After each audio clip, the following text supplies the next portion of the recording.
আসসালামু আলাইকুম। প্রিয় দর্শক, অন্য মঞ্চের আলাপ চাইতায় আপনাদের সকলকে আমন্ত্রণ জানাচ্ছি।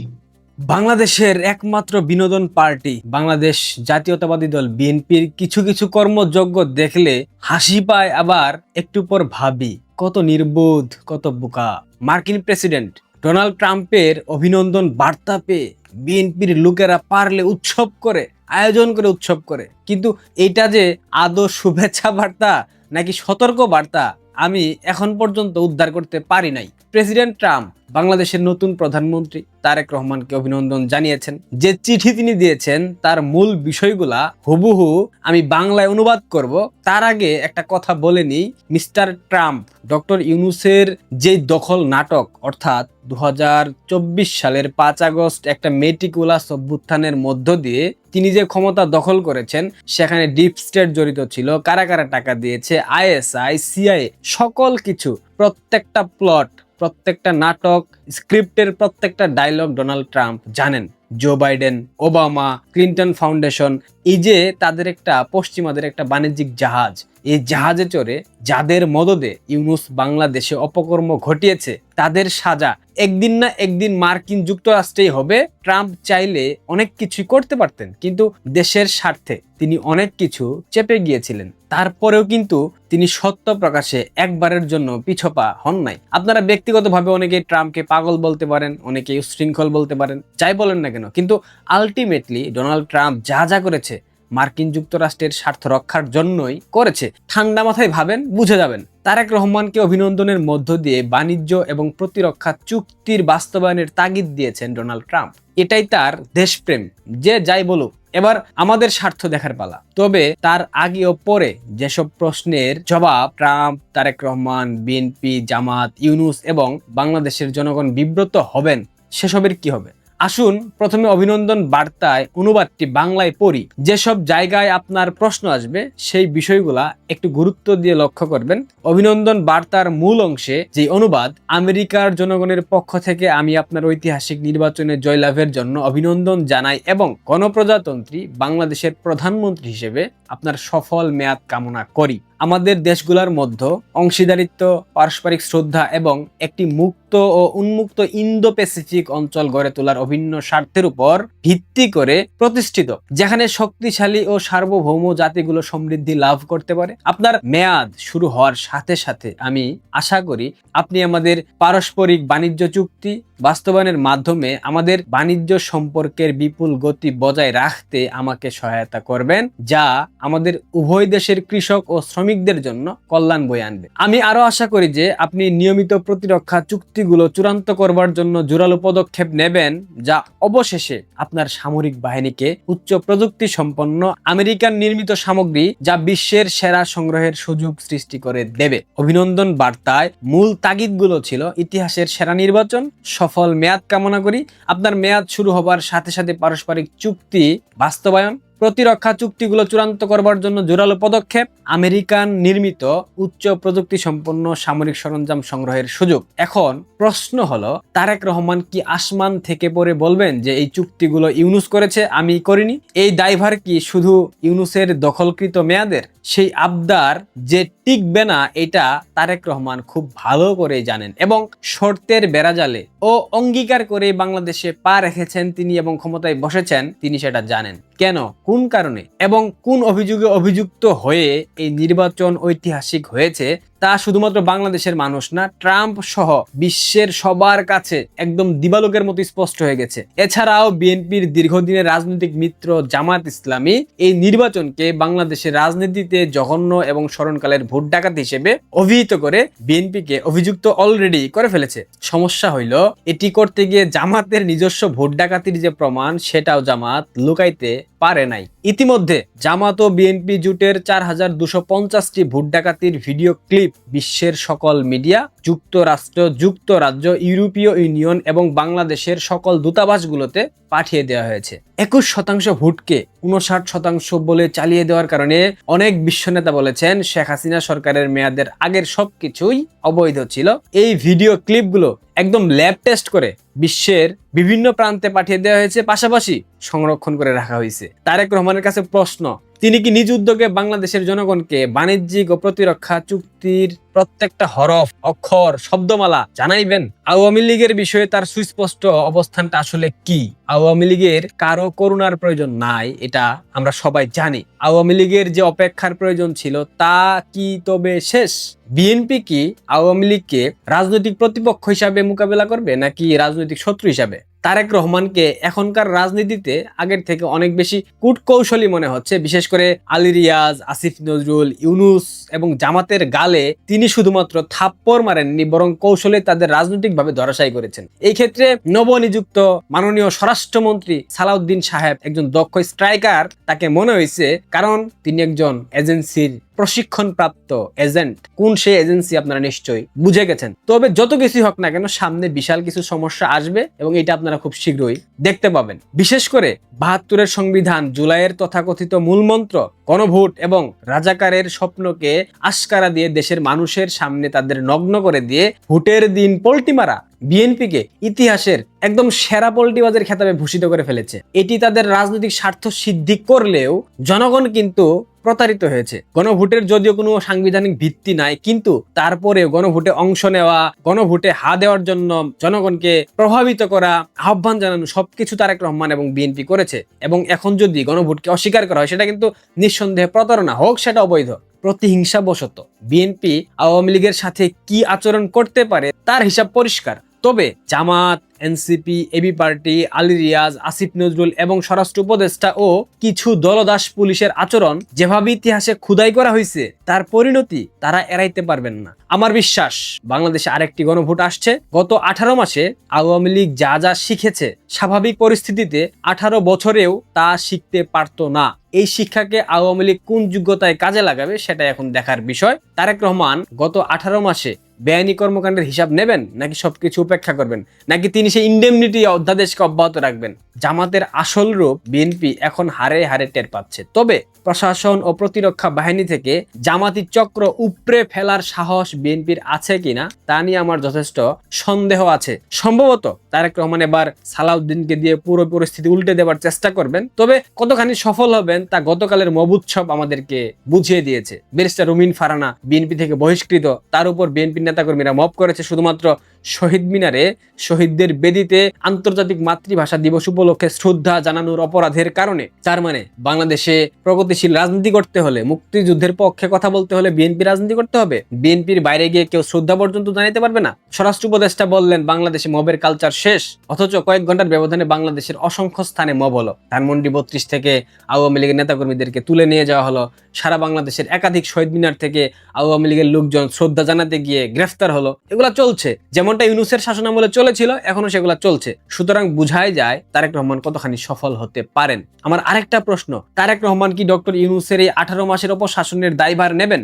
যদি দায়ভার নাই নেন, সেই ক্ষেত্রে যারা গত 18 মাসে বিরোধী দল মতের উপর নির্যাতন, নিপীড়ন, শাসন, দমন চালিয়েছে, তাদের প্রত্যেককেই আইনের আওতায় আনতে হবে। প্রত্যেকটা মবের ঘটনায় যারা সম্পৃক্ত আর যারা ভুক্তভোগী, ভিকটিম, তাদের মামলা করার জন্য সরকারের পক্ষ থেকে ব্যবস্থা করে দিতে হবে। যারা পুলিশকে মেরেছে, হত্যা করেছে, তাদেরকে আইনের আওতায় আনতে হবে। যারা আওয়ামী লীগের নেতাকর্মীদেরকে করেছে, তাদেরকেও আইনের আওতায় আনতে হবে। যদি তারেক রহমান এসব করে দেখাতে পারেন, তবে বুঝবো তারেক রহমান একটা গণতান্ত্রিক শাসক। তবে বুঝে নেব তারেক রহমান ভবিষ্যতে বাংলাদেশকে, সবার আগে বাংলাদেশ যে তার নীতি, সেই নীতিতে আগাতে চান। আর যদি না করতে পারেন, তাহলে বুঝে নেব ডক্টর ইউনুসের দায়ভার তিনি নিচ্ছেন। হয়তোবা ডক্টর ইউনুসের সাথে তার একটা সমঝোতার মাধ্যমে তিনি ক্ষমতায় বসেছেন, হতে পারে ডিপ স্টেট তাকে ক্ষমতায় বসিয়েছে, অনেক ঘটনা হতে পারে। যদি তারেক রহমান সিদ্ধান্ত নেন, সেই সিদ্ধান্তের উপর আসলে নির্ভর করছে আগামীর বাংলাদেশ কোন দিকে যাবে এবং আগামীর বাংলাদেশে প্রত্যেকটা অপকর্মের বিচার হবে কি না। আশা করি বুঝতে পেরেছেন। ভালো থাকবেন। তারেক রহমান জানেন যে একদিকে যেমন তার বিশ্বস্ত নেতৃত্ব 3 বাহিনীতে প্রতিষ্ঠা করা প্রয়োজন, তেমনি ইউনূস সরকারের আমলে যে চীন ঘেঁষা নীতি পরিচালিত হয়েছে চীনের সঙ্গে প্রতিরক্ষা সম্পর্ক যে অনন্য উচ্চতায় ইউনূস সরকার নিয়ে গেছেন এবং যার পেছনে জামায়াতে ইসলামীর এক রকমের রাজনৈতিক সমর্থন ছিল, পারস্পরিক সমর্থনের বিষয় ছিল, সেটা থেকে বাংলাদেশের সামরিক বাহিনীকে, সশস্ত্র বাহিনীকে তার বের করে নিয়ে আসতে হবে। 2024 সালের 5ই আগস্ট যেদিন জেনারেল ওয়াকারুজ্জামান সেনাপ্রধান সর্বসমক্ষে বেরিয়ে এলেন, সকলের কাছে পরিচিত হলেন, সেদিন থেকেই তিনি এমন একটা প্রথা তৈরি করেছিলেন যে সকল গুরুত্বপূর্ণ কাজে, সকল গুরুতর আলোচনায় তারা 3 বাহিনী প্রধান একসঙ্গে উপস্থিত হন, একসঙ্গে গিয়ে সে আলোচনা সারেন। এবং 2024-এর 5ই আগস্ট জাতির উদ্দেশ্যে ভাষণ দিয়ে যেদিন তিনি আমাদের জানমালের দায়িত্ব নিলেন, একটা সরকার গঠন করতে তারা যাচ্ছেন, শেখ হাসিনা বাংলাদেশ ত্যাগ করেছেন, এই খবরগুলো দিলেন সংবাদ মাধ্যমের সামনে এসে প্রকাশ্যে, তখন যেমন সেনাপ্রধান তার 2 কাঁধে বাকি 2 বাহিনীর প্রধানকে উপস্থিত রেখেছিলেন, সেদিন 5ই আগস্ট যখন রাতে রাষ্ট্রপতি ভাষণ দিলেন জাতির উদ্দেশ্যে, যেখানে তিনি বললেন যে একটা অন্তর্বর্তী সরকার গঠিত হবে, খুব দ্রুত নির্বাচন হবে, তখনও তার কাঁধের ওপর দাঁড়িয়েছিলেন 3 বাহিনী প্রধান একসঙ্গে। এরপর পুরো অন্তর্বর্তীকালীন সরকারের শাসনামলটাতেই যখনই সেনাপ্রধান গুরুতর কোনো আলোচনা করতে গেছেন যমুনায় ডক্টর ইউনূসের সঙ্গে, তখনই 3 বাহিনী প্রধান গিয়ে একসঙ্গে উপস্থিত হয়েছেন। সেনাপ্রধান কখনো কখনো একা সাক্ষাৎ করলেও অত্যন্ত তাৎপর্যপূর্ণ হচ্ছে বিমান বাহিনী প্রধান বা নৌবাহিনী প্রধান কখনো ডক্টর মোহাম্মদ ইউনূসের সঙ্গে একা কোনো সাক্ষাৎ করেন নাই। নৌবাহিনী প্রধান একবার সস্ত্রীক ঈদে গিয়ে সাক্ষাৎ করে এসেছিলেন, সৌজন্য সাক্ষাৎ ডক্টর মোহাম্মদ ইউনূসের সঙ্গে সেনাপ্রধান সাক্ষাৎ করবার পরপরই। আর বিদায়ী সাক্ষাৎ একা একা করেছেন বিমান বাহিনী প্রধান আর নৌবাহিনী প্রধান, প্রধান উপদেষ্টার সঙ্গে। 19 তারিখ তারেক রহমান তার প্রধানমন্ত্রী হিসেবে, নবনির্বাচিত প্রধানমন্ত্রী হিসেবে অফিস শুরু করবার পরপরই গিয়ে 3 বাহিনী প্রধান একসঙ্গে নবনির্বাচিত প্রধানমন্ত্রী তারেক রহমানের সঙ্গে সাক্ষাৎ করে এসেছিলেন।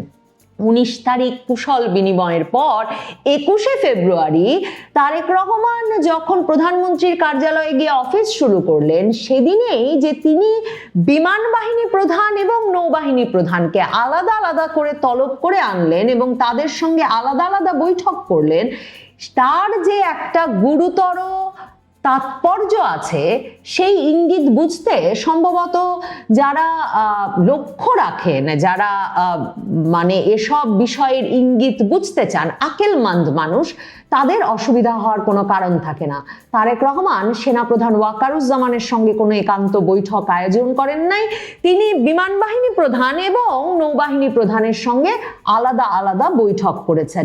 বিমান বাহিনী প্রধানের সঙ্গে এই সাক্ষাৎ শেষে বিমান বাহিনীর তরফে এবং প্রধানমন্ত্রীর দফতর থেকে বলা হয়েছে তারা পারস্পরিক কুশল বিনিময় করেছেন। মানে 19 তারিখ একবার কুশল বিনিময় হয়ে গেছে, এরপর আবারও 21 তারিখে এসে নাকি প্রধানমন্ত্রী আর বিমান বাহিনী প্রধান, প্রধানমন্ত্রী আর নৌবাহিনী প্রধান আলাদা আলাদা করে কুশল বিনিময় করেছেন। দেখেন, এই যে বাংলাদেশের সর্বাধিক আলোচিত, সর্বাধিক পরিচিত যে সেনাপ্রধান ওয়াকারুজ্জামান, তারেক রহমান যখন ক্ষমতা গ্রহণ করেছেন তখন বাংলাদেশের সেনাবাহিনীর ক্ষমতায় আছেন, যিনি কিনা 18 মাস সময় ধরে বাংলাদেশে জামায়াতে ইসলামীকে রাজনৈতিকভাবে প্রতিষ্ঠিত করতে গুরুত্বপূর্ণ ভূমিকা রেখেছেন বলে পর্যবেক্ষকরা মনে করেন, যিনি আবার শেখ হাসিনার অত্যন্ত বিশ্বস্ত ঘনিষ্ঠ আত্মীয় বলে পরিচিত তো ছিলেনই।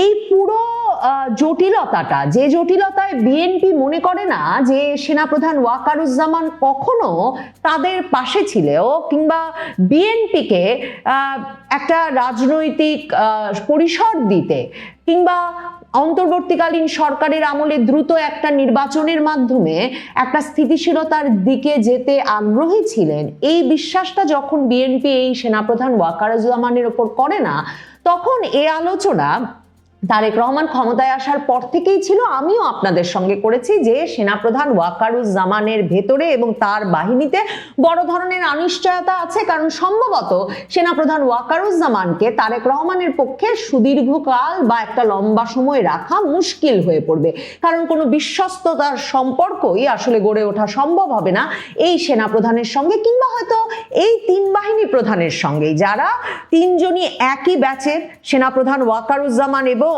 বাকি দুই বাহিনী প্রধানের অত্যন্ত একটা ঘনিষ্ঠ সম্পর্ক আছে, তারা পরস্পর এক ব্যাচের বলে, এবং তিনজনই শেখ হাসিনা সরকারের নিয়োগপ্রাপ্ত, শেখ হাসিনার বিশ্বস্ত জন হিসেবে পরিচিত। তো এই পুরো পরিস্থিতিটা যে তারেক রহমান দ্রুত বদলে ফেলতে চাইবেন, সে আলোচনা সশস্ত্র বাহিনীর ভেতরে বাইরে থাকাটা খুবই স্বাভাবিক। বিমান বাহিনীর সঙ্গে তারেক রহমানের গভীর আলোচনার প্রয়োজন আছে। একরকম যেমন সেনা বা প্রধানের পরিবর্তন আনতে হলে সে আলোচনা তো বাকি দুই বাহিনীর প্রধানের সঙ্গে করতেই হবে, তার পাশাপাশি এই বিমান বাহিনী প্রধানকে দিয়ে সবচেয়ে উল্লেখযোগ্য কেনাকাটা করিয়েছে ইউনূস সরকার গত 18 মাসে, যেই কেনাকাটা নিয়ে মার্কিন যুক্তরাষ্ট্রের বড় ধরনের উদ্বেগ আছে।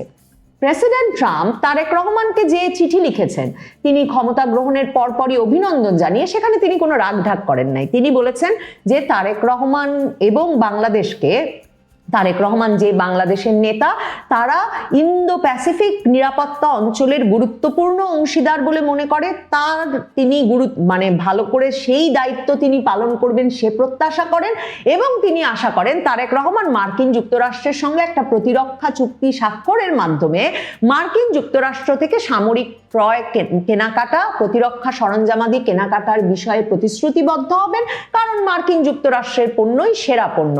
কোনো রাগঢাক নাই। যেই ব্রেন্ট ক্রিস্টেনসেনের কথা প্রেসিডেন্ট ট্রাম্প তারেক রহমানের চিঠিতেও উল্লেখ করেছেন, সেই মার্কিন রাষ্ট্রদূত বাংলাদেশে যে জানুয়ারিতে দায়িত্ব গ্রহণে এসেছেন, তিনি দায়িত্ব গ্রহণের আগে থেকেই 2025-এর অক্টোবরে তিনি যখন সেনেটে এই তার দায়িত্ব পাওয়ার বিষয়ে বক্তব্য রাখছিলেন, তখনই পরিষ্কার করে এসেছেন যে বাংলাদেশ যে চীনের কাছ থেকে বেশি বেশি কেনাকাটা করছে সেটা বন্ধ করা, চীনের সঙ্গে বেশি মাখামাখির যে নিরাপত্তা ঝুঁকি সেটা বাংলাদেশের পরবর্তী নির্বাচিত সরকারকে বোঝানো, সেগুলো হবে মার্কিন যুক্তরাষ্ট্রের তরফে বাংলাদেশে দায়িত্ব পালনের সময় তার অগ্রাধিকার। কাজেই তারেক রহমান খুব ভালো করে জানেন তার ওপরে দায়িত্বটা কি, কারণ তারেক রহমানকে যে এই যে বাংলাদেশে আসবার তার যে পরিস্থিতিটা তৈরি হলো, কিংবা বাংলাদেশের পরবর্তী প্রধানমন্ত্রী হিসেবে তিনি যে মার্কিন যুক্তরাষ্ট্রের বড় ধরনের সমর্থন পেলেন, সেই 2025-এর আগস্ট মাস থেকে প্রকাশ্যে, এবং জুনে লন্ডনে ইউনূস বৈঠকের পেছনেও যে মার্কিন যুক্তরাষ্ট্রের ভূমিকা ছিল, তারেক রহমান সেটা জানেন। কারণ মার্কিন যুক্তরাষ্ট্র প্রকাশ্যে ঘোষণা করেছিল 2025-এর ফেব্রুয়ারিতেই তাদের গোয়েন্দা প্রধান তুলসী গ্যাবার্ডের মাধ্যমে, ভারতীয় সংবাদ মাধ্যমে, যে বাংলাদেশে যে রাজনৈতিক পরিবর্তনের মাধ্যমে যে রাজনৈতিক শক্তিটি খিলাফত প্রতিষ্ঠার প্রচেষ্টা করছে, তাদের প্রতিহত করা মার্কিন যুক্তরাষ্ট্রের ট্রাম্প প্রশাসনের একটা অগ্রাধিকার। কাজেই খিলাফত প্রতিষ্ঠার প্রচেষ্টা ঠেকাতেই যে তারা তারেক রহমানকে পছন্দ করে নিয়েছেন, এবং ইন্দো প্রশান্ত মহাসাগরীয় যে নিরাপত্তা অঞ্চল মার্কিন যুক্তরাষ্ট্রের, সেখানে তাদের প্রধান মিত্র ভারতেরও যে জামায়াতে ইসলামীর চেয়ে তারেক রহমানের প্রতি ভরসা এবং তারেক রহমানকে ক্ষমতায় দেখার ব্যাপারে বিশেষ আগ্রহ ছিল, আওয়ামী লীগ মুক্ত বাংলাদেশের রাজনৈতিক পরিবেশে, সেটা তারেক রহমান খুব ভালো করে জানেন। কাজেই তারেক রহমান বিমান বাহিনী প্রধানের সঙ্গে যে গুরুত্বের সঙ্গে দ্রুত আলোচনা করতে চাইবেন স্বাভাবিক, কারণ ইউনূস সরকার এই বিমান বাহিনী প্রধানের আমলে এই গত 18 মাসে বিমান বাহিনীতে 27,000 কোটি টাকা ব্যয়ে চীনের 20টি যুদ্ধ বিমান কেনার প্রতিশ্রুতি দিয়েছে, যেখানে তারা চীনের তৈরি 20টি J-10CE মাল্টিরোল যুদ্ধ বিমান কেনার প্রতিশ্রুতি দিয়ে এসেছে। ভারতের গুরুতর আপত্তি আছে সে ব্যাপারে মার্কিন যুক্তরাষ্ট্রের গুরুতর আপত্তি আছে। শুধু তাই নয়, ইউনূস সরকারের এত তাড়াহুড়ো ছিল, এই ক্রয় সংক্রান্ত বিষয়ে তাদের এত আগ্রহ ছিল এবং সামরিক কেনাকাটা তারা একেবারে নির্বাচনের দিন পর্যন্ত রীতিমতো বন্ধ করে নাই। জানুয়ারি মাসেও এই বিমান বাহিনী প্রধানকে ইউনূস সরকার পাকিস্তান পাঠিয়েছে। বিমান বাহিনী প্রধান কথা দিয়ে আসেন পাকিস্তানের বিমান বাহিনী প্রধানকে যে বাংলাদেশ বিমান বাহিনী পাকিস্তানের JF-17 যুদ্ধ বিমান কিনবে এবং সেই JF-17 যুদ্ধ বিমানও আবার পাকিস্তান আর চীনের যৌথ কারিগরি সহায়তায় তৈরি হয়। এ নিয়েও মার্কিন যুক্তরাষ্ট্রের ভয়াবহ আপত্তি, ভারতের ভয়াবহ আপত্তি। ইউনূস সরকার জানুয়ারি মাসে সিদ্ধান্ত গ্রহণ করে একটা ড্রোন কারখানা স্থাপন করে বাংলাদেশ বিমান বাহিনীর জন্য, যেখানে নাকি দেশেই ড্রোন তৈরি হবে এবং কারখানা স্থাপনে চীনা কোম্পানির সঙ্গে চুক্তি সই করিয়ে নেয়। এটা নিয়েও মার্কিন যুক্তরাষ্ট্র, ভারত অসন্তুষ্ট। তারেক রহমান নিশ্চিতভাবে বিমান বাহিনী প্রধানের সঙ্গে আলাপের মাধ্যমে জানতে চাইবেন এর কোন কোন ভুল সংশোধন করে নেওয়া সম্ভব। এই যে বড় ধরনের চীনমুখী একটা নীতি সামরিকভাবে নেওয়া হয়েছে, প্রতিরক্ষা খাতে বাংলাদেশে নেওয়া হয়েছে, সেটা তারেক রহমান সরকারের জন্য বা বাংলাদেশের নিরাপত্তার জন্য অত্যন্ত মঙ্গলজনক হবে ভাবার কোনো কারণ নাই। কারণ মার্কিন যুক্তরাষ্ট্রের প্রেসিডেন্ট থেকে এই বাংলাদেশে নিযুক্ত মার্কিন রাষ্ট্রদূত একেবারে সুস্পষ্ট উচ্চারণে বলছেন চীনের সঙ্গে এই বেশি মাখামাখি বাংলাদেশের জন্য নিরাপত্তা ঝুঁকি তৈরি করবে। পুরো 18 মাস জুড়ে চীনা রাষ্ট্রদূত থেকে চীন রাষ্ট্র হিসেবে বাংলাদেশে জামায়াতে ইসলামী থেকে শুরু করে তাদের ছাত্র সংগঠন, ছাত্র শিবির, সেসবে যে পরিমাণ বিনিয়োগ করেছে, যে ধরনের প্রতিশ্রুতি দিয়েছে, চীনে যে পরিমাণ আসা যাওয়া হয়েছে জামায়াতে ইসলামী ছাত্র শিবির নেতৃবৃন্দের, সেখানেও একটা পরিষ্কার ভূ রাজনৈতিক পার্থক্য ছিল।